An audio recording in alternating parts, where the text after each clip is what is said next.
this special day and the special occasion, I would like to thank the Almighty God who has given me this opportunity to stand in front of you all here. Actually, parents, when we'll feel over happy means somewhere ಎಲ್ಲೋ ಒಂದು ಜಾಗದಲ್ಲಿ ಒಂದು ಗಿಡ ನಟ್ಟಿಟ್ಟಿದ್ದೀವಿ. ಆ ಗಿಡದ್ರಲ್ಲಿ ಬರೋ ಹಣ್ಣಿನ ತಗೊಂಡ್ರೇನೆ ಆಗಲೇ ನಮಗೆ ಖುಷಿ ಆಗೋದು. ಆ ಥರ ನಾವು ಇಟ್ಟಿರೋ ಒಂದು ಗಿಡಕ್ಕೆ ಇವತ್ತು ಬಂದಿರೋ ಹಣ್ಣು ಆ ಥರ ಒಂದು ಟೇಸ್ಟ್ ಕೊಟ್ಟಿದೆ ನಮಗೆ. So it is a success of hard work. ಯಾವುದೇ ಆಗಿರಲಿ, ಇವತ್ತು ನಾವಿಲ್ಲಿ ನಿಂತಿದ್ದೀವಿ, ಇವತ್ತು ಆ ಸಕ್ಸಸ್ಗೆ ಕಾರಣ ಎಲ್ಲ ಅಂತ ಹೇಳಿದ್ರೆ ನಮ್ಮ ಫೌಂಡರು, ನಮ್ಮ ಮ್ಯಾನೇಜ್ಮೆಂಟ್ ಆದ Mrs Noorjahan ma'am and Nazir Ahmad sir, who is not here. So we would like to thank our ma'am for giving this opportunity here to stand in this place. Next, I would like to thank our management, Saqib sir, who has made us to this extent. Today we are standing here means it's because of what? Because of whose guidance? All that means we would like to thank both of them. And here I would like to thank one more person, one who had laid a foundation. ಒಂದು ಕಲ್ಲಿಟ್ಟಿದ್ರು ಇಲ್ಲಿ.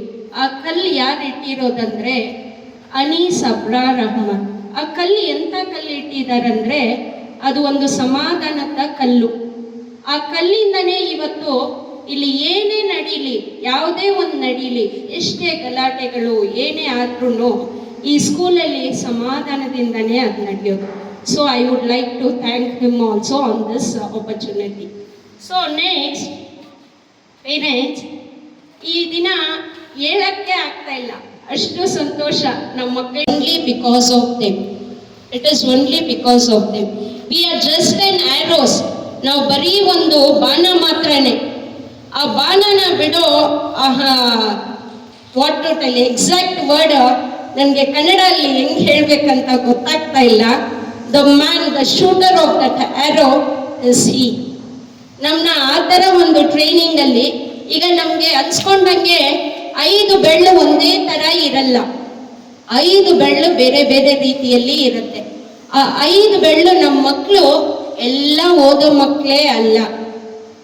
5 ಬೆಳ್ಳು ಬೇರೆ ಬೇರೆ ರೀತಿಯಲ್ಲಿ. ಒಂದು ಓದೋ ಮಗು ಇರುತ್ತೆ, ಒಂದು ಡಲ್ಲರ್ ಇರುತ್ತೆ, ಒಂದು ಸ್ಟ್ರಾಂಗ್ ಮಗು ಇರುತ್ತೆ, ಬೇರೆ ಆಕ್ಟಿವಿಟೀಸಲ್ಲಿ ಇರ್ತಾರೆ ಮಕ್ಕಳು.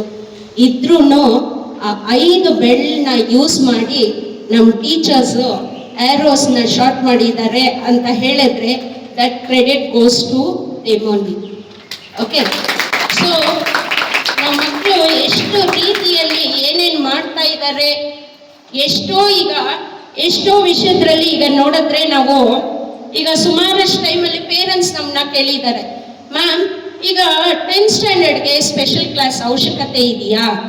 ಏನಕ್ಕೆ ಮ್ಯಾಮ್ ಮಾರ್ನಿಂಗ್ ಕ್ಲಾಸು, ಏನಕ್ಕೆ ಮ್ಯಾಮ್ ನೈಟ್ ಕ್ಲಾಸು, ಏನಕ್ಕೆ ಮ್ಯಾಮ್ ಮಕ್ಕಳನ್ನ ತೊಂದರೆ ಕೊಡೋದು ಅಂತ.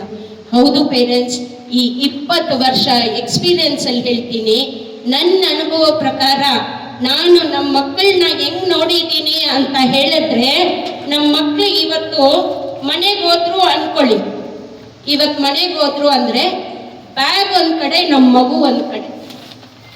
ಹೌದು ಪೇರೆಂಟ್ಸ್, ಬ್ಯಾಗ್ ಬಿಸಾಕಿದ್ರೆ ಅಂದ್ರೆ ಮಾರನೇ ದಿನ ನಾನು ಹೊಡಿತೀನಿ ಅನ್ನೋ ಒಂದೇ ಕಾರಣಕ್ಕೆ ಆ ಹೋಮ್ವರ್ಕ್ ಬರ್ಕೊಂಡ್ ಬರೋದು ನಮ್ಮ ಮಕ್ಕಳು. ಇಲ್ಲ ಅಂದ್ರೆ ಹೋಮ್ವರ್ಕ್ ಬರ್ಕೊಂಡು ಬರಲ್ಲ. ಸೊ ಅದೇ ತರ ಈಗ 10th ಸ್ಟ್ಯಾಂಡರ್ಡ್ ಮಕ್ಕಳಿಗೆ ನಾನು ಹೋಮ್ವರ್ಕ್ ಕೊಡೋದು ಅವಶ್ಯಕತೆ ಇರಲ್ಲ, ಬರೆಯೋದು ಇರಲ್ಲ. ಏನ್ ಬರಿಬೇಕು ಅವ್ರು ಬರಿಬೇಕಾಗಿರೋದು, ಓದ್ಬೇಕಾಗಿರೋದು. ಈಗ ನಮ್ಮ ಪೇರೆಂಟ್ಸ್ ಬಂದು ಓದಷ್ಟು ಇದು ಕೊಡಲ್ಲ ನಮ್ಮ ಮಕ್ಕಳಿಗೆ ಗೊತ್ತಿದೆ ಏನೇನು ಆಟ ಆಡಿಸ್ಬೇಕೋ ಪೇರೆಂಟ್ಸ್ನ ಎಲ್ಲ ಆಟಗಳನ್ನ ಆಡಿಸ್ಬಿಡ್ತಾರೆ. ಈಗ ಇನ್ನೊಂದಿದೆ, ಫೋನ್ ಅನ್ನೋದು ಒಂದಿದೆ. ಸುಮ್ಮನೆ ಹೇಳೋದು ಆ ಫೋನಲ್ಲಿ ಏನೋ ಬರಿಬೇಕು ಅಂತ. ಇಲ್ಲ ಪೇರೆಂಟ್ಸ್, ಅಂಥದ್ದೇನೂ ಇರಲ್ಲ. ಸೊ ಅದರಿಂದ ನಾವು ಮಕ್ಕಳನ್ನ ಇಲ್ಲೇ ಕೂರಿಸ್ಕೊಂಡು ಗರ್ಲ್ಸ್ಗೆ 6 o'clock ತಗೊಂಡಿದ್ದೀವಿ ಸಂಜೆದ್ರಲ್ಲಿ, ಬಾಯ್ಸ್ಗೆ 9 o'clock ತಗೊಂಡಿದ್ದೀವಿ. ಇನ್ನೊಂದು ಶೋಧನೆ ಏನಂದ್ರೆ, ಹೋದ ವರ್ಷ ಆಗಲಿ ಈ ವರ್ಷ ಆಗಲಿ ಕರೆಕ್ಟ್ ಎಕ್ಸಾಮ್ ಟೈಮಲ್ಲಿ ರಂಜಾನ್ ಬಂದ್ಬಿಡುತ್ತೆ.